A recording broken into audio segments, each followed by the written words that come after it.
नमस्कार, आप देख रहे हैं DS4। मैं हूं आपके साथ तफीसा। 2024 चुनावों से पहले ही यूपी की सियासत गर्मा चुकी है। हाँ जी, घमासान मच चुका है यूपी की सियासत में, क्योंकि जयंत चौधरी कह रहे हैं कि दिल खुश कर दिया, यानी कि पीएम मोदी ने दिल जीत लिया। और ये दिल जीता दरअसल जो पूर्व प्रधानमंत्री रह चुके हैं चौधरी चरण सिंह, उनको भारत रत्न का अवार्ड नवाजा जाएगा, इस तरीके की चर्चा सामने आई है। उसके बाद से जयंत चौधरी ने एक बार फिर से इस बात का ऐलान कर दिया, औपचारिक रूप से तो नहीं, लेकिन इशारों में पत्रकारों के से बातचीत के दौरान इस बात को कहीं ना कहीं अब साबित कर दिया है कि वो जल्द ही एनडीए में जा सकते हैं, यानी कि इंडिया का दामन छोड़कर वो एनडीए में शामिल हो सकते हैं। चर्चा कर लेते हैं इसी पूरी बात को लेकर। शर्मा जी मेरे साथ है। शर्मा जी, लगातार ये खबरें बनी हुई थी कुछ दिनों से कि जयंत चौधरी छोड़ सकते हैं और बीजेपी के साथ जा सकते हैं, लेकिन अब तो देखिए जयंत चौधरी कह रहे हैं कि पीएम मोदी ने मेरा दिल जीत लिया है। ट्वीट कर कह रहे हैं, क्या कुछ है इस पर आया आपकी? बस उन्होंने अपनी मंशा जाहिर कर दी है जाने की।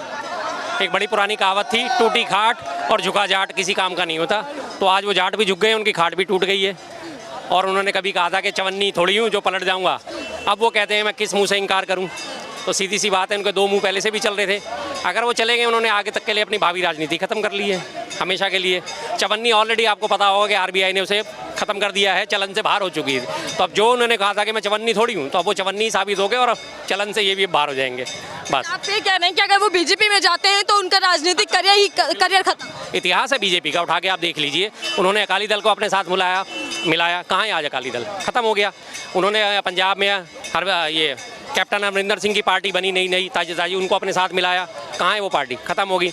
चंद्रबाबू नायडू जी के ऊपर उन्होंने डोरे डाले, उन्होंने फिर उनके साथ टाई अप करने की कोशिश करी, वो खत्म हो गए।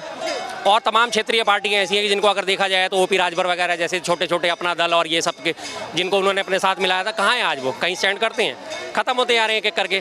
तो बीजेपी तो अपने आप उनको खत्म करती जा रही है। उनके सामने थोड़ा बहुत चुनौती थी वो पश्चिमी उत्तर प्रदेश में, वो चुनौती भी उन्होंने खत्म कर दी।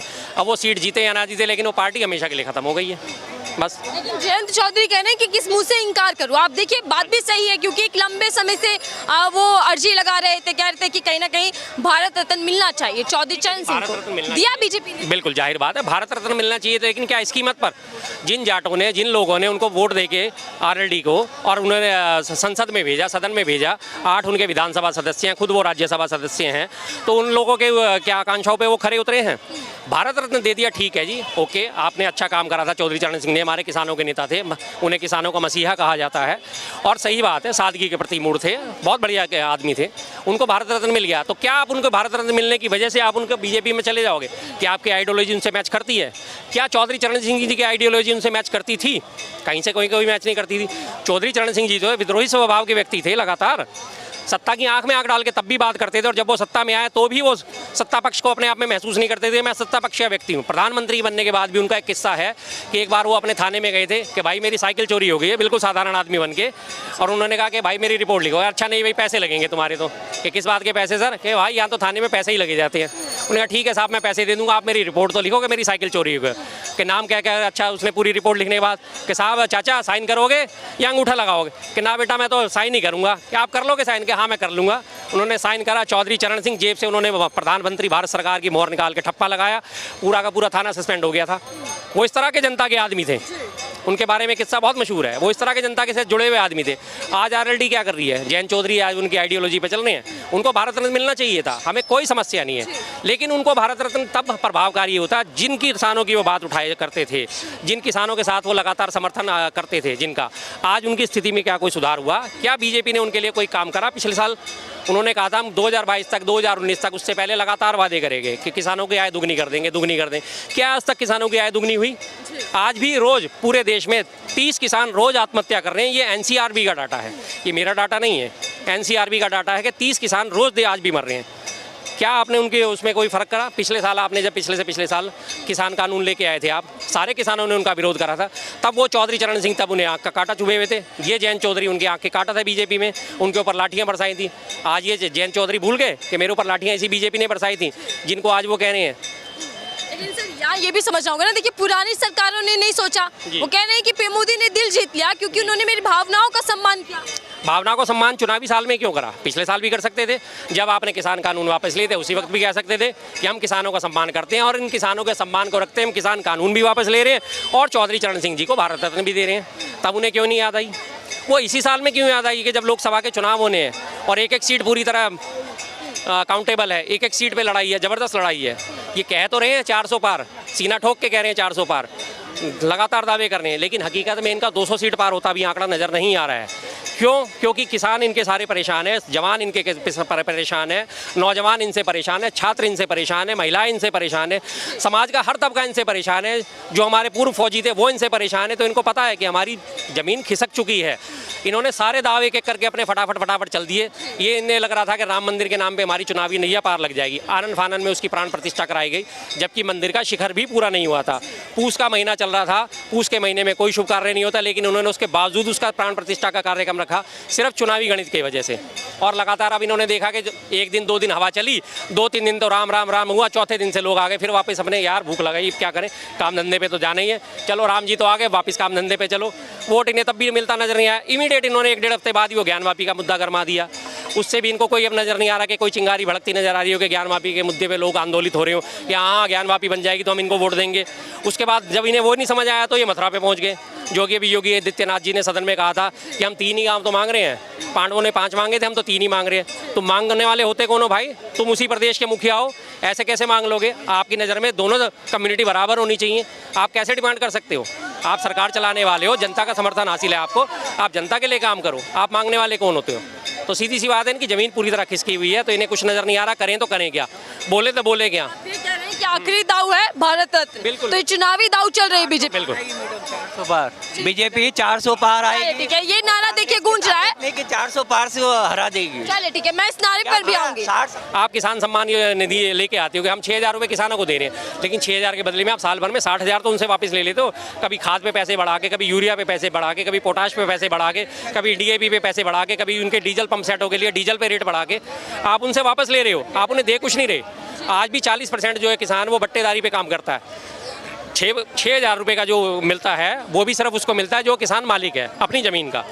जो बटाई पे काम करते हैं, जो पट्टेदारी पे काम करते हैं, उनको इसका कोई बेनिफिट नज़र नहीं आता कहीं से भी कहीं। सीधी सी बात है। जाट नेता हैं, ऊपर से किसानों के सबसे बड़े नेता माने जाते हैं शर्मा जी, तो क्या लग रहा है अगर वो बीजेपी में जाते हैं, जिस तरीके की खबरें चल रही हैं, तो क्या जाटों का वोट भी बीजेपी की ओर जाएगा, किसान भी बीजेपी को चुनेंगे? बिल्कुल नहीं जी। अगर उन किसानों में थोड़ी भी समझ है और जाटों में थोड़ी सी भी समझ है तो जाट इस बात को समझ चुके हैं कि ये चुनावी पैतरा है। वो जाट उस चीज़ को कभी नहीं भूलेंगे कि जब उनके ऊपर लाठियाँ बरसाई गई थी। अगर वो भूल जाते हैं तो वो जाट कौम नहीं है, मैं तो साफ कहता हूँ। अगर वो भूल जाते हैं तो वो जाट कौम नहीं है। मैं जहाँ तक जानता हूँ जाट कौम बहुत जिद्दी होती है, अपने ऊपर हुए अन्याय का बदला लेती है, अपने ऊपर हुए अत्याचार का बदला लेती है, और उनके पास यही एक तरीका था कि इस बार वो वोट से बदला ले सकें। रही बात उन्हें किसानों का मसीहा कहा जाता है, तो किसानों का मसीहा तो सर छोटू राम को भी कहा जाता है जो हरियाणा के हैं। किसानों के मसीहा सर छोटू राम, उनके लिए क्यों नहीं आता इनको? इस तरह से आप किसान नेता देखा जाए तो जयप्रकाश नारायण भी थे, लोहिया भी थे, उन्होंने भी लगातार किसानों की आवाज़ उठाई थी, वो भी किसान नेता थे, उनको आप कैसे भूल गए? सिर्फ आपको जब जाट लैंड में लगातार वहाँ पे दिख रहा है कि 8-9 सीटों पे हमारा आंकड़ा गड़बड़ाया हुआ है, और उन्होंने अखिलेश यादव जी ने 11 सीट इनके लिए डिसाइड कर दी थी कि आप 11 सीट ले लो हमसे। 11 सीट पे गठबंधन इनका हो रहा था, तो उन्होंने देखा कि अगर इनकी 11 सीट इनके साथ गठबंधन हो गया तो हमारे हाथ से 11 सीटें जा रही हैं, तो इमीडिएट इन्होंने अपना चुनावी पैतरा चल दिया कि उनके दादाजी को जो है भारत रत्न से नवाज दिया और उनको अपनी पार्टी में शामिल करने के लिए खुला ऑफर दे दिया। क्या अंदर खाने कोई डील हो गई? जो डील है, बिल्कुल डील है। उन्होंने कहा दिल जीत लिया, मैं कहते हैं उन्होंने डील जीत ली। हालांकि आज उन्हें लिखता है कि मेरी डील कामयाब हो गई है बीजेपी को, लेकिन ये डील करके भी और ये दिल जितवा के भी जयंत चौधरी अपनी हमेशा के लिए बाजी हार चुके हैं। इस चुनाव के बाद जयंत चौधरी जी को कोई पूछने वाला नहीं है। साफ लोगों को दिख रहा है कि कौन हमारे साथ है और कौन हमारे साथ गलत है। सीधी सी यहाँ पे कह रहे हैं जयंत चौधरी कहीं ना कहीं खत्म हो जाएंगे, राजनीति कर रहे हैं, लेकिन सवाल इंडिया अलायंस का भी आ रहा है, यूपी की सियासत का भी आ रहा है। पहले अखिलेश यादव के साथ चले थे 2022 में, हाँ। और अब कह रहे थे इंडिया अलायंस एक साथ लड़ेगा। हाँ। कैसे कर पाएंगे सर? बीजेपी के साथ एक के बाद एक सारे दल मिलते जा रहे हैं, इंडिया को छोड़ते जा रहे हैं। इंडिया गठबंधन में जब से शुरुआत हुई थी गठबंधन बनने की, सबसे पहली बात राहुल गांधी जी ने एक ही बात बोली थी, जो कायर हैं उनके लिए दरवाजे खुले हुए हैं, जा सकते हैं। जिनमें लड़ने का जज्बा है, जिनमें लड़ने का मादा है, जिनमें हार मानना ना मानने का मादा है, वो मेरे साथ आए। तो अगर कायर लोग छोड़ के जा रहे हैं तो बहुत अच्छी बात है, कोई फ़र्क नहीं पड़ता। अगर मैं 50 कायरों की सेना अपने साथ लेके चलूं और उनमें एक भी दिलेर आदमी ना हो तो मैं कभी भी जंग नहीं जीत सकता। अगर वहीं 4 योद्धा मेरे साथ हैं कि जो दिलेर हैं तो मैं जंग जीत लूँगा। 1.25 लाख से 1 लड़ाऊँ। सुनाई होगा आपने गुरु गोविंद सिंह जी का बयान, चिड़िया नाला बाज लड़ावा 1.25 लाख से 1 लड़ावा ता गुरु गोविंद सिंह नाम कहावा। तो उनके पास पता था उन्हें कि मेरे साथ 1.25 लाख अगर लड़ा के 1.25 लाख से मैं 1 को भी लड़ा दूंगा तो वो भी लड़ाका मेरे लिए कामयाब है। उन्हें भीड़ नहीं चाहिए थी। एक बहुत पुराना केसरी युद्ध जिसमें कहा जाता है कि 10,000 सिखों ने हज़ारों के लाखों की तादाद में अफगान थे उन्हें धूल चटा दी थी। योद्धा थे वो, कायर नहीं थे। तो कायरों की सेना तो आप 50 इकट्ठी कर लो, 100 इकट्ठी कर लो, 500 इकट्ठी कर लो, उससे कुछ नहीं होने वाला। उससे बेहतर है कि आप अपने साथ 5 योद्धा लेके चलो, वो आपका सारा गेम पलट देंगे। प्राचीन मिस्र में भी एक स्पार्टन नाम की जाति का जिक्र किया जाता है, मात्र 300 लड़ाके थे जिन्होंने हज़ारों लाखों लोगों के साथ युद्ध करा था। सीधी सी बात है। तो अगर वीर आपके साथ एक है, वो ही अकेला काफ़ी है। कोई राहुल गांधी काफ़ी है, वो तो हैं ही काफ़ी, उनका तो आज की डेट में कोई सानी नहीं है, उनका कोई मुकाबला नहीं है। बीजेपी के 303 सांसद लगातार उनके खिलाफ जहर उगलते हैं। पूरा का पूरा बीजेपी का मीडिया हाउस जो है, आईटी सेल लगातार उनके खिलाफ जहर उगलता है। पूरा का पूरा टीवी मीडिया लगातार उनके खिलाफ जहर उगलता है। ईडी उनके खिलाफ हमेशा सक्रिय रहती है, आईटी उनके खिलाफ सक्रिय रहता है। बीजेपी का आईटी सेल जो है वो उनके खिलाफ सक्रिय रहता है। बीजेपी का एक मामूली सा निगम पार्षद भी होता है, उसकी राजनीति होती है कि गलियाँ साफ कैसे हों, वो सीधा करता है, राहुल गांधी जी के ऊपर बयान देता है। उनकी हालत ये है कि राहुल जी के लिए बयान दो, कभी उनके छोटे छोटे सांसद जिनकी कोई हैसियत नहीं, कोई औकात नहीं, वो भी कंपैरिजन करते हैं राहुल गांधी जी से। तो राहुल गांधी जी से ज़्यादा निर्भीक योद्धा तो मैंने आज तक नहीं देखा ज़िंदगी में, अभी तक तो नहीं देखा। अभी राहुल जी की बात की, अब मुझे एक और चीज़ याद आई। देखिए राहुल जी की यात्रा जहाँ जहाँ से गुजर रही है, जी, जी। अब यूपी में आने वाली है, हाँ। उससे पहले ही जयंत चौधरी रास्ता पकड़ लेते हैं दूसरा। बिल्कुल, तो बिल्कुल। कहीं ये धारणा नहीं बनाई जा रही, अब आपको नहीं लग रहा कि राहुल गांधी की यात्रा को लेकर लोग ये सोचने लगे कि राहुल जी जहाँ जहाँ से गुजरेंगे वहाँ इंडिया लाइन टूटता जाएगा? ऐसा कुछ बनाया जा रहा है परसेप्शन, लेकिन ऐसा है नहीं। अब आप देखिए राहुल गांधी जी की यात्रा आसाम में पहुंची थी। आसाम में उनको अपार जन समर्थन हासिल हुआ, लाखों की तादाद में लोगों ने उनको सपोर्ट करी। उसके बाद यहाँ बीजेपी के टॉप लीडरशिप के कान खड़े हुए, आसाम में इनको ज़मीन खिसकती नजर आई। उसके बाद क्या हुआ, भागे भागे प्रधानमंत्री हमारे आसाम में जनसभा करने पहुंच गए। उसके बाद उन्हें जाना था पश्चिम बंगाल। पश्चिम बंगाल में अमित शाह ने पहले ही अपनी जनसभा रख दी कि राहुल जी के आने से पहले मैं अपनी जनसभा कर लेता हूं, अपने आप को मैं तैयार कर लूँगा। लेकिन वहाँ पे उनकी जनसभा रद्द हो गई। उसके बाद वो वहाँ पहुँचे इसमें झारखंड में, तो वहाँ वो पहुँच गए। उसके बाद वो उड़ीसा में से होके आए, तो उड़ीसा में प्रधानमंत्री पहले पहुँच गए। दुनिया भर की उड़ीसा के लिए घोषणा कराए।